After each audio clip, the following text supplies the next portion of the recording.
Hai guys, ketemu lagi dengan aku di channel Lady Din. Semoga kalian semua dalam keadaannya sehat dan bahagia.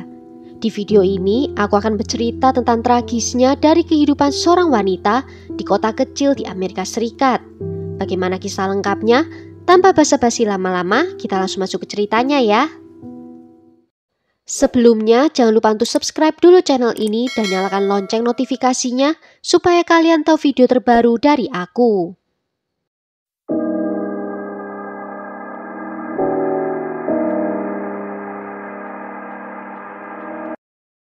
Betty Pomeroy lahir pada tanggal 9 Januari 1950 di Kansas, Amerika Serikat. Dia adalah kakak tertua dari dua orang adik laki-laki. Semasa sekolah, dia adalah seorang gadis yang populer, suka mengikuti banyak kegiatan sekolah seperti musik, teater, dan organisasi siswa. Dia bercita-cita untuk menjadi seorang guru SD. Di kampusnya, Betty bertemu dengan seorang asisten pengajar bernama Alan Gore, di mana Betty menjadi seorang muridnya. Dengan cepat hubungan mereka menjadi dekat dan saling jatuh cinta. Alan meminta Betty untuk menikahinya. Betty menyetujui permintaan itu. Pada tanggal 25 Januari 1970, Betty dan Alan melangsungkan pernikahan mereka. Setelah pernikahan, Alan mendapatkan pekerjaan di sebuah perusahaan komputer yang bergengsi dan mereka sekeluarga pindah ke kota Dallas. Di akhir tahun 70, putri pertama mereka, Alisa, lahir ke dunia dan keluarga kecil ini meninggalkan Dallas dan pindah ke sebuah kota kecil bernama Wiley di Amerika Serikat. Di kota itu, Betty dengan cepat mendapatkan pekerjaan di sebuah sekolah. Keluarga mereka bisa hidup berkecukupan, ditambah Betty yang juga bekerja membuat mereka bisa hidup dengan nyaman. Mereka juga bergabung dengan gereja lokal di kota itu, di mana di situ Betty berkenalan dengan seorang ibu rumah tangga yang masih muda bernama Candy Montgomery. Candy adalah seorang wanita ramah dan mudah bergaul dengan orang lain. Dia juga bergabung dengan banyak kegiatan di gereja dan komunitas kota. Dia bahkan mengajar paduan suara gereja dan juga menjadi guru sekolah minggu. Karena ayahnya yang adalah seorang prajurit, sedari kecil dia sering hidup berpindah tempat. Hal itu membuat Candy menjadi orang yang mudah bersosialisasi dengan orang lain. Candy tumbuh menjadi gadis yang genit dan suka main mata dengan para cowok. Dia selalu suka hal-hal yang menyenangkan dan menegangkan. Hal-hal tidak banyak berubah ketika Candy tumbuh dewasa. Dia ingin untuk hidup mandiri dan bebas, sehingga Candy keluar dari rumah orang tuanya setelah lulus SMA. Dia pun mulai bekerja untuk bisa memenuhi kebutuhan hidupnya. Candy mulai berkencan, tetapi tidak satupun dari pria-pria itu yang bisa benar-benar merebut hatinya. Pria yang akan dia nikahi haruslah pria yang kaya, dan itu adalah aturan pertamanya. Pertama kali dia melihat Pat Montgomery, dia tidak terlalu menyukainya. Dia menganggap Pat terlalu tertutup dan tidak tampan. Tetapi Pat ditakdirkan untuk menjadi kaya suatu hari nanti, sehingga Candy memberinya kesempatan lagi. Ketika Pat melamar Candy, dia memutuskan kalau itu yang terbaik yang bisa dia dapatkan untuk masa depannya. Candy pun menerima lamaran itu. Saat itu keuangan Pat masih biasa-biasa saja, sehingga pasangan itu mengadakan pernikahan kecil diikuti dengan bulan madu yang cukup murah. Baru pada tahun 1979, Pat mendapatkan penghasilan yang bagus di perusahaannya yang baru. Pasangan itu juga memiliki seorang putra dan seorang putri, dan mereka juga bisa membeli rumah impian mereka. Dan ketika Candy bertemu dengan Betty, dia merasa telah memiliki segalanya. Sebuah keluarga, kehidupan yang nyaman, komunitas yang baik, dan juga persahabatannya dengan Betty. Putri mereka sering saling menghabiskan malam bersama. Mereka juga sering pergi berenang atau nonton bioskop bersama. Hubungan Betty dan Candy pun semakin dekat karena kedekatan putri-putri mereka. Orang-orang melihat Candy tampaknya memiliki segalanya.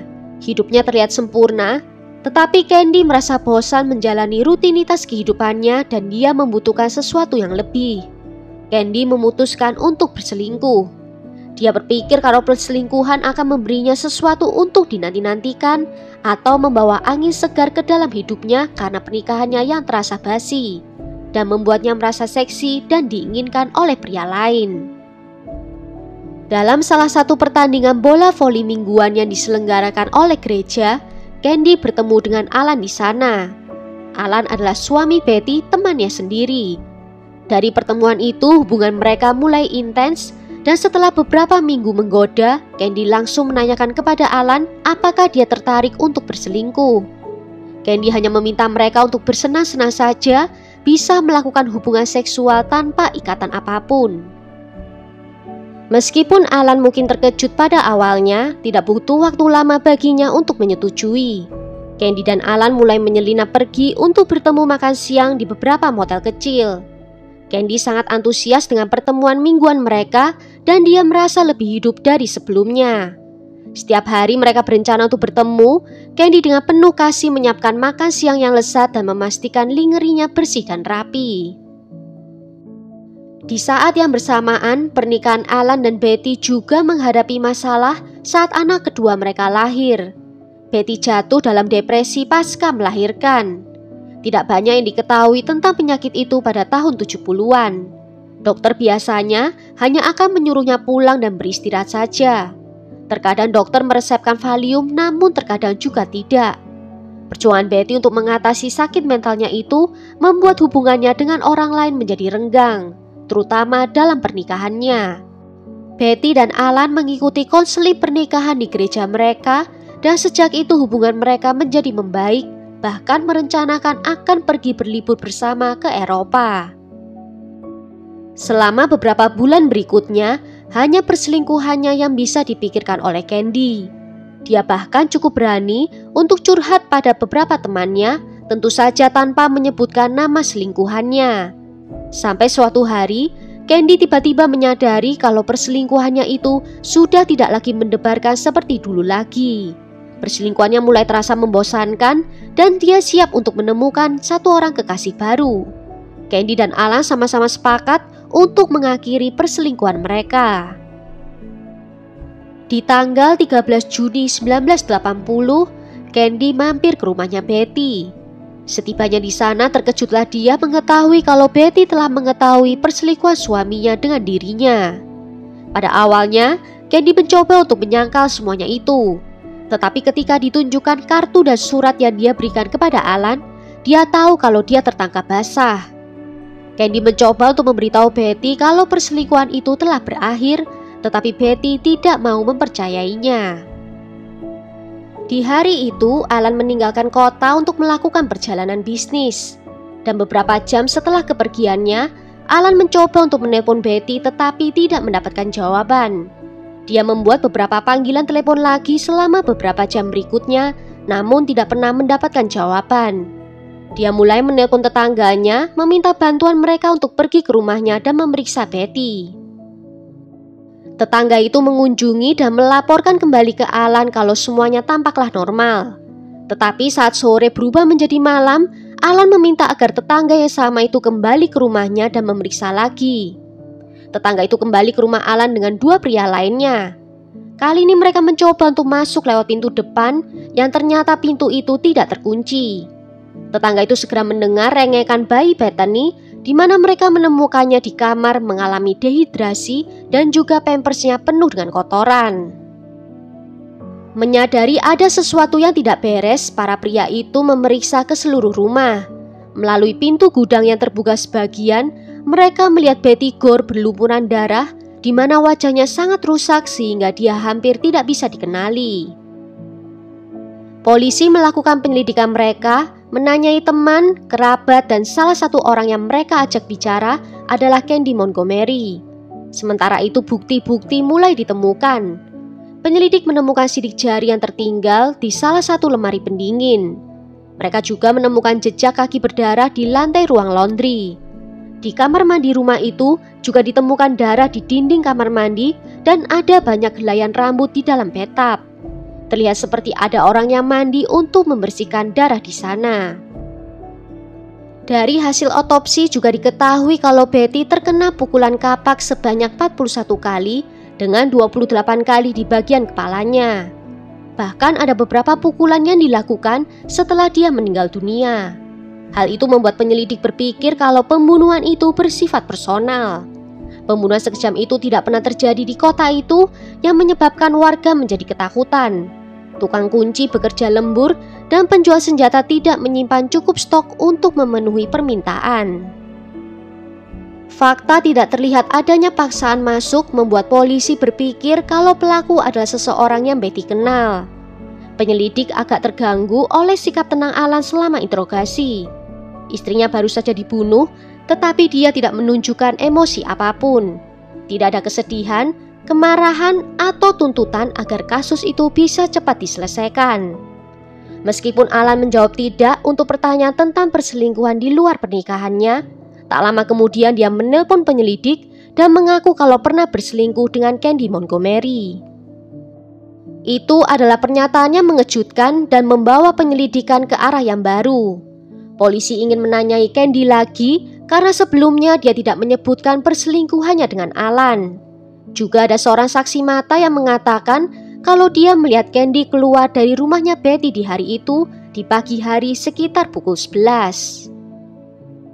Candy kembali dipanggil ke kantor polisi di tanggal 15 Juni untuk diinterogasi lebih lanjut. Dia tetap bersikeras kalau Betty masih hidup ketika dia pulang setelah bertemu dengannya di hari itu. Terlepas dari pernyataannya, polisi memiliki cukup banyak bukti untuk membuktikan kesalahannya Candy, termasuk sidik jarinya yang sama persis dengan sidik jari berdarah yang ditemukan di TKP. Candy pun ditangkap oleh polisi. Sebagian besar warga merasa lega, sementara juga terkejut dan ngeri dengan identitas pelaku, yaitu seseorang yang mereka kenal. Pat selalu mendampingi istrinya selama persidangan yang merupakan tontonan yang cukup menarik. Don Crowder berpengalaman dalam litigasi perdata dalam membela klien kriminalnya, membuat banyak orang bertanya-tanya apakah Candy telah membuat pilihan pengacara yang baik. Ternyata itu adalah keputusan terbaik yang pernah dia buat. Ketika tiba saatnya bagi Candy untuk bersaksi, dia mengejutkan para pengamat pengadilan dengan cerita tentang perselingkuhannya dengan Alan oleh Betty. Candy mencoba meyakinkan Betty bahwa perselingkuhannya sudah lama berakhir, tetapi Betty menolak untuk bisa menerima hal itu. Candy berkata, Betty kemudian mendatanginya dengan kapak dan mulai menyerangnya. Hal itu juga menjelaskan luka di dalam jari kakinya yang terlihat oleh orang lain pada hari pembunuhan yang dimaksud. Untuk membela dirinya, Candy mengklaim kalau dia meraih kapak itu dan mulai membalas Betty. Dia memukul berkali-kali dengan total sebanyak 41 kali. Dengan panik setelahnya, Candy mandi dengan pakaian lengkap, berusaha menghilangkan darah dari kulit dan pakaiannya. Dia kemudian bergegas pulang dan berganti pakaian, melemparkan pakaiannya masih berlumuran darah ke mesin cucinya sendiri. Dan dia segera kembali ke gereja untuk menyelesaikan kegiatan sekolah Alkitabnya. Candy menjalani tes poligraf untuk kesaksiannya itu dan dia dinyatakan lulus. Sebagian besar yang hadir di persidangan tidak percaya cerita itu, termasuk dengan beberapa juri. Namun pada tanggal 30 Oktober 1980, juri memberikan vonis tidak bersalah kepada Candy. Banyak orang di komunitas menolak untuk mempercayai kisah pembelaan diri Candy dan mengira dia lolos dari pembunuhan berdarah dingin itu. Dan Alan Gore mengatakan kalau istrinya tidak pernah mengonfrontasinya tentang perselingkuhan itu atau memberi indikasi kalau dia mengetahuinya pada hari keberangkatannya. Dan lebih dari 30 tahun kemudian, banyak orang percaya Candy menyerang Betty karena cemburu. Sayangnya tidak ada yang akan pernah tahu apa pastinya. Pat dan Candy tetap bersama setelah persidangan, menjual rumah mereka dan pindah ke daerah timur di Georgia. Namun itu hanyalah sementara karena pasangan itu akhirnya bercerai. Saat ini Candy tinggal di Georgia dan menggunakan nama gadisnya yaitu Candace Wheeler. Dia bekerja bersama dengan putrinya Jenny sebagai terapis kesehatan mental untuk remaja dan orang dewasa yang menderita depresi. Alan Gore menikah lagi setelah persidangannya selesai. Meskipun menikah lagi, Alan kehilangan hak asuh anak perempuannya kepada mantan mertuanya. Sedangkan pengacara Candy, Don Crowder, yang memenangkan vonis mengejutkan terlepas dari fakta dan opini publik yang menentangnya, melakukan bundir pada tahun 1999. Well, sampai di sini dulu cerita kali ini. Bagaimana menurut kalian tentang kasus ini? Tulis ya pendapat kalian di kolom komentar. Akhir kata terima kasih karena sudah nonton video ini sampai akhir. Sampai jumpa di video berikutnya. Ciao!